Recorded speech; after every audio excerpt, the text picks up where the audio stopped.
பாடம் சொல்லி கொடுக்குறதுக்கும் சில பேர் அனுப்பியிருக்காங்க. அதில் இவரு ஒருத்தர். அந்த மாதிரி உங்களுக்கு இது வரைக்கும் எவ்வளோ பேர் கிடச்சிருக்காங்க? இல்லைங்க, இவர் ஒருத்தர் தான் ஆசிரியராக போனவர். அயனியில் சேர்ந்துட்டு ஆனால் அங்கே போய் ஆசிரியர் வேலை பார்த்தவர் இவர் ஒருத்தர் தான். ஐஎன்ஏல இருந்தவரா? ஐஎன்ஏ ட்ரைனிங் போனார். ஆனால் இவர் எந்த போருக்கும் போகல, சிங்கப்பூருக்கு போயிருக்காரு. இந்திய ராணுவ படையில் போய் ஒரு பயிற்சி எடுத்துட்டு, ஆனால் அப்போ போர் முடிய போகுது. இருந்தாலும் நீ போய் அந்த முகாமில் போயிட்டு பாடம் சொல்லிக் கொடு அப்படின்னு ஒரு ஆசிரியராக அனுப்பியிருக்காங்க. ஆசிரியராக இருந்தாரா?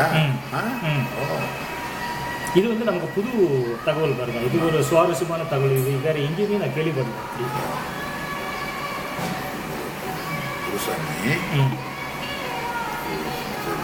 அவருக்கு 100 வயசு. இல்லை, அந்த மாதிரி இருக்கலாம். இல்லை, நம்ம நினைக்கிறோம் யாருமே இல்லை அப்படின்னு. இந்த மாதிரி எத்தனை பேர் இருக்காங்கன்னு நமக்கு தெரியாது. ஸோ இதெல்லாம் வந்து நம்ம ஊடகங்களில் போட்டு, ஏன்னா தெரிஞ்சவங்களும் வந்து நான் யாருக்கிட்ட போய் சொல்கிறது அப்படின்னு பார்ப்பாங்க. யார் கேட்க போகிறா? இந்த மாதிரி உங்கள் கதையை கேட்கறதுக்கு ஒருத்தவங்க இருக்காங்க, இவங்களை தொடர்பு பண்ணுங்க அப்படின்னு நம்ம வந்து இதை தகவலை கொடுத்தா தான் அவங்க நம்மளை தொடர்பு பண்ணால் நம்ம போய் அவங்க எங்கே இருக்காலும் நம்ம போய் அவங்கள பார்க்கலாம். அவங்க வர தேவையில்லை. இவன் ஜோஹூரில் இருக்கலாம், அவங்க சுங்காப்பட்டானியில் இருக்கலாம், நாங்கள் போய் அவங்கள போய் பார்க்கலாம். எங்களால் போக முடியாது கூட சுங்காப்பட்டானியில் யாரும் இருந்தாங்கன்னா அவங்கள விட்டு சரி, அந்த விஷயத்த போட்டு தொடர்பு என்னன்னு சொல்லி இந்த 3 பேர் போட்டிருக்கீங்களா? ஆமாம், 3 பேர் 4 பேர் 4 பேர் 1 2 3 4 அப்படி அவங்க கூப்பிட்டு எதுவும் உரையாடுறதுனாக்கா நம்மக்கிட்ட பேசலாம். அப்படி அவங்க கடிதம் மூலியமாக எதுவும் போடுறதுனாக்கா அது நம்ம அந்த இமெயில் அட்ரஸ் கொடுத்துருக்கோம். அஞ்சல் இதா? மின்னஞ்சலா? மின்னஞ்சல். அதில் அவங்க பேசுகிறோம். இதெல்லாம் தொடர்பு இது நம்ம வெப்சைட் வந்து இது வந்து தகவல் நம்ம இதில் போட்டுருக்கோம். ஏன்னா இது எல்லாம் இப்போதைக்கு ஆங்கிலத்தில் தான் இருக்குது. மேபி பிற்காலத்தில் நமக்கு யாராவது தமிழில் உதவி செய்ய வந்தாங்கன்னாக்கா அதெல்லாம் மொழிபெயர்க்கணும். இதில் முக்கியமாக என்னன்னு சொன்னாக்கா, இன்ன வரைக்குங்க இது இந்த நிகழ்வு நடந்து 70 வருஷத்துக்கு மேலே ஆகிடுச்சு. ஒரு சரியான ஒரு முறையான ஒரு ஆய்வை செஞ்சு ஆவணப்படுத்தினது கிடையாது.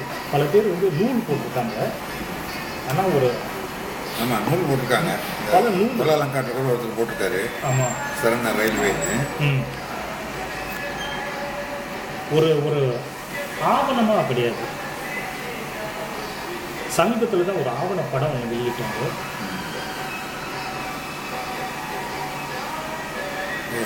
முறையான ஆவணம் இல்லை, ஆவண படமா? இல்லை ஆவணங்கள், அதாவது எழுத்து மூலியமாகவும் சரி, இல்லை பல முயற்சி எடுத்திருக்காங்க. ஆனால் அது சரியாக நிறைவு செய்யும். இப்போ சமீபத்தில் ஒரு நினைக்கிறேன் ஒரு 20 வருஷத்துக்கு முன்னாடி இவர் நம்ம ஆரம்பமாக இருக்கார்ல ரேடியோ மலேசியா, அது கூட ஒரு ஒரு நிகழ்வு போட்டார்.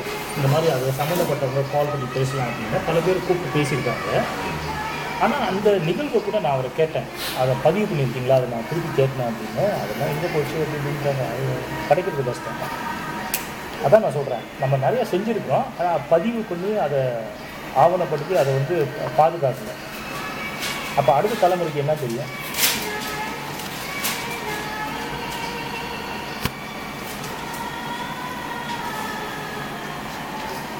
இன்னொரு விஷயம், அப்படி நீங்கள் முடிஞ்சால் இதில் சேர்க்க முடிஞ்சால் நீங்கள் பாருங்கள். ஒரு குறிப்பு என்னன்னு சொன்னால், இந்த ஆசிய தொழிலாளர்கள் போனாங்கள்ல, அதில் மலாய்க்காரர்கள் சில இந்த இதில் எழுதியிருக்கு.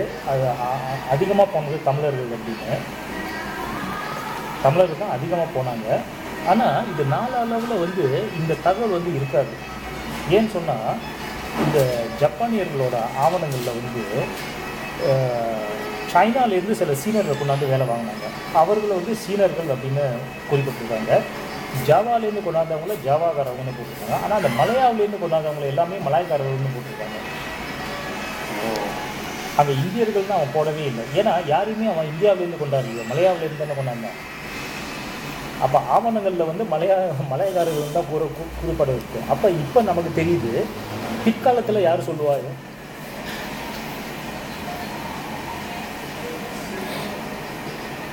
அப்போ இது வந்து நம்மளுடைய தவறு தான். ஏன்னா நம்ம சரியான தகவல் வந்து நம்ம பதிவு பண்ணாத காரணம். அதனால தான் நம்ம வந்தவங்களே சீனர்கள்னு சொல்லியிருக்கான். ஆனால் மலையாளிலேருந்து வந்தவங்களை வந்து மலாய்க்காரர்கள்னு சொல்லியிருப்போம். வேறு எங்கே வந்தவங்க? ஜாவாலேருந்து வந்தவங்க ஜாவாக்காரவங்க. ஏன்னா அப்போ வந்து இந்தோனேஷியான்னு ஒரு ஊர் கிடையாது. அப்போ ஜாவாக்காரவங்க ஜாவானீஸ்னு போட்டிருக்கான்.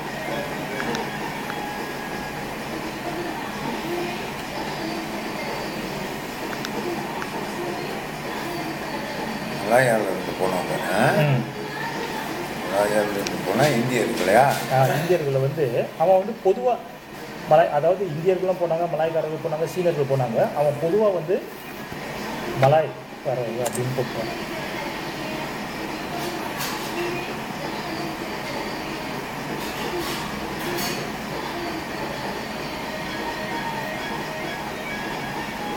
எந்த ஆவணத்தில் அப்படி இருக்கு? ஜப்பானியர்கள் ஆவணத்தில் எனக்கு இதில் கூட இருக்கும்னு நினைக்கிறேன். நான் பார்க்குறேன், இங்கே பார்த்த மாதிரி இருக்குது. ஏன்னா இது இவ்வளோ நாள் அவர் கையில் இருந்துச்சு, இப்போ தான் இருந்துச்சு என்கிட்ட. இதை நான் பார்க்குறேன். இதில் நினைக்கிறேன் ஒரு டேபிள் இருக்கும். சயாமில் உள்ள ஆவணமா? இல்லை, அதாவது ஜப்பானியர்கள் வந்து சில ஆவணங்கள் வச்சுருக்காங்கல்ல. ஜப்பானிய ஆவணத்தில் இல்லை ஜப்பானிய ஆவணத்தை வந்து வெள்ளைக்காரர் வந்து பிரிட்டிஷ்காரர் கைப்பற்றிட்டு அதை வந்து மொழிபெயர்த்து அதை ஒரு டேபிளாக வச்சுருக்காங்க. அந்த மொழிபெயர்த்த ஆவணத்தில் வந்து அப்படி சொல்லியிருக்கு. அது நம்ம தான் அதை புரிஞ்சுக்கணும். மலையாக்காரர்கள்னாக்கா மலையாளிலேருந்து வந்தவங்க அப்படின்னு நம்ம தான் அதை புரிஞ்சுக்கணும். மலேஷ் அப்படின்னு போட்டிருக்காங்க. மெலேயன்ஸ்னு போட்டிருக்கணும். அது ஒரு எழுத்து பிள்ளைனால மெலேயஸ்னு போட்டிருக்கான். மெலேயன்ஸ்னு போட்டிருக்க பதிலாக மெலேயஸ்னு போட்டிருக்கான். அதை வச்சுக்கிட்டு இப்போ என்ன பண்ணியிருக்காங்க, சமீபத்தில் இங்கேருந்து ஒரு குழு போயிருக்கு மலேசியாவிலேருந்து. அங்கே உள்ள அந்த நான் சொன்னேன்ல இந்த காமன்வெல்த் வார் கிரேவ்ஸ் கமிஷனு, அவங்ககிட்ட போய் பேசியிருக்காங்க. இந்த மாதிரி 75,000 பேர் மலேஸ் போயிருக்காங்க. மலேஸ் எல்லாம் முஸ்லீம்ஸ் தான், அதனால் நாங்கள் வந்து அவங்களுக்கு ஒரு இஸ்லாமிக் சென்டர் கட்ட போகிறோம் அப்படின்னு சொல்லியிருக்காங்க. இதை வச்சுக்கிட்டு நல்லதெல்லாம் அவன் கொஞ்சம் விஷயம் தெரிஞ்சவன். அவன் சொன்னான் இது மலேஸ்னு போட்டிருக்கு. ஆக்சுவலி மலேஸ்னால் அவன் மலையாளிலேருந்து வந்ததுனால மலேஸ்னு போட்டிருக்கு. அவன் முக்கால்வாசி வந்து தமிழவங்க தான், அவங்க வந்து முஸ்லீம் கிடையாது அப்படின்னு சொல்லிட்டு அங்கேயே விட்டான்.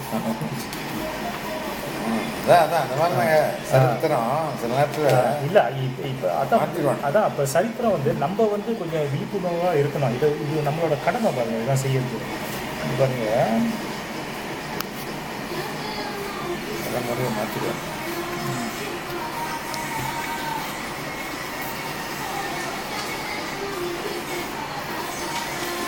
இது பாருங்க, 25 43 ஓப்பனிங் செரிமனி ஆஃப் கம்ப்ளீட்டட் பர்பன் Thailand railway well for Japanese prisoners சொல்கிறார்.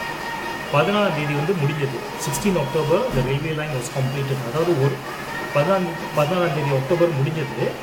அப்போ ஒரு வாரம் ட்ரையல் ரன் விடுவாங்க, ஒரு ட்ரையல் மாதிரி விட்டுட்டு 25 அங்கீகாரமாக அஃபிஷியலாக ஓப்பனிங் செரிமனி. இது நமக்கு நல்லா தெரியும். ஆக்சுவலி இந்த தேதியில் தான் வைக்கிறோம்னு பார்த்தோம். ஆனால் இது வந்து தீபாவளிக்கு ரொம்ப கிட்ட இருக்குது, 25. அதனால் நம்ம ஸ்டார்டிங் வந்து 16 செப்டம்பர் வந்து அவன் ஆரம்பித்தான் பாருங்க. ரெண்டாவது 16 செப்டம்பர் வருஷம் ஒரு நினைவு நாள் மாதிரி நம்ம ஒன்று வச்சுட்டா அப்போ அது பொது விடுமுறையாக போயிடும் பாருங்க, வசதியாக இருக்கும். அதனால் அந்த தேதியை தேர்ந்தெடுத்துருக்கோம். மலேசியா டே வேறு அன்றைக்கி தான் வருது. இங்கே பாருங்கள், இங்கே போட்டிருக்காங்க ஏஷியன் ஒர்க்கர்ஸ் அந்த roof of the Burma bound ட்ரெயின்லாம் ஏஷியன் ஒர்க்கர்ஸ் இந்த ட்ரெயின் மேலே ட்ராவல் பண்ணிட்டுருக்காங்க. இது படம் சரியாக தெரியல.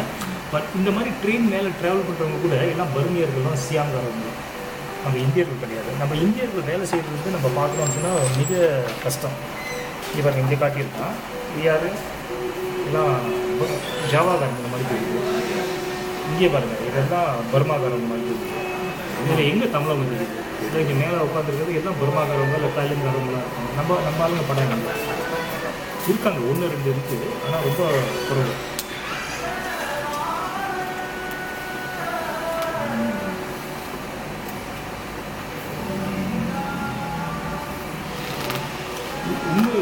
இன்னொரு விஷயம் ஒன்று சொல்லணும்னு சொன்னாக்கா, இன்றைக்கி வந்து அந்த ரயில்வேயில் வந்து வெள்ளைக்காரன் வேலை செய்யலைன்னு சொன்னாக்கா இன்றைக்கி சுத்தமாக நம்ம மறந்துருக்கோம்.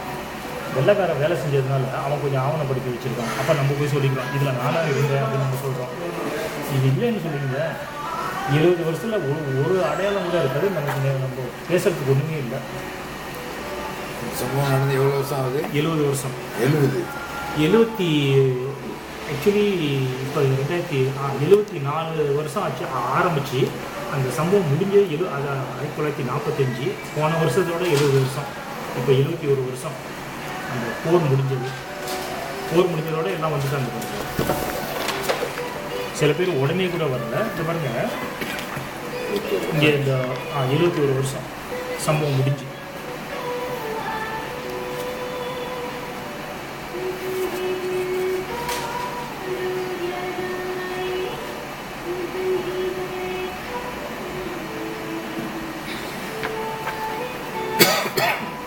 இங்கே இருக்கு ஒரு டேபிள் போட்டிருக்காங்க பார்த்தீங்களா?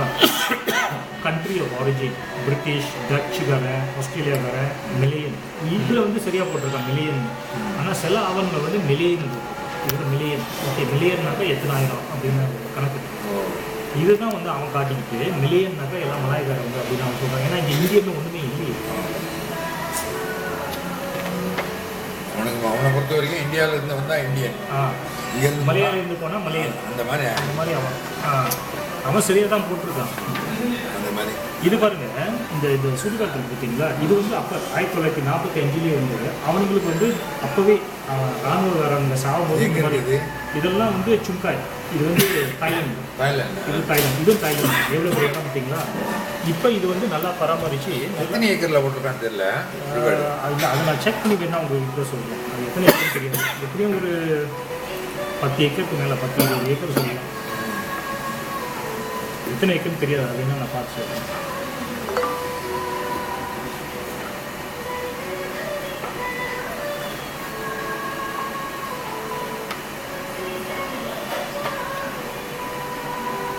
தான் இப்போ தாய்லாந்து ஆயிடுச்சு. இப்போ அவங்க வேலை செய்கிற படம்லாம் போட்டாங்க. அது பாருங்க, இதெல்லாம் அவங்க வேலை செய்யும்போது எடுத்த படங்களை. இதெல்லாம் வந்து அவன் எடுக்கல, ஜப்பான்காரன் எடுத்த படம் தான். எல்லாம் வெள்ளைக்காரங்க வேலை செய்கிற படமாக இருக்கும். எல்லாமே அவங்க படம் தான். நம்ம ஆளுங்க படம் ஒன்றும் காணும். ஸோ இனிமேல் தான் நம்ம தேடி நம்ம வந்து ஒரு ஏதாவது ஒரு ஒரு சென்டர் மாதிரி ஒன்று வச்சு அதாவது ஒரு எக்ஸிபிஷன் சென்டர் மாதிரி நம்ம ஆரம்பித்தா தான். இல்லாட்டி யாரும் செய்ய மாட்டாங்க. இது எப்போ செஞ்சுருக்கணும். உங்களுக்கு என்ன வயது இப்போ? எனக்கு 56. 56 தானே? அவ்வளோதான். 60 இல்லை.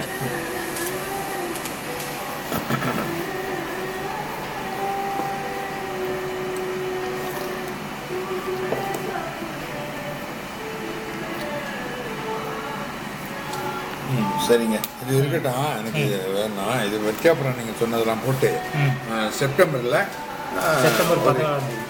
அது ஒரு தேதி போட வேண்டாம். செப்டம்பரில் ஏற்பாடு செய்யப்பட்டிருக்கிறது இந்த மாதிரி ஒரு நிகழ்ச்சி. அதாவது மரண ரயில்வே நினைவு கூறும்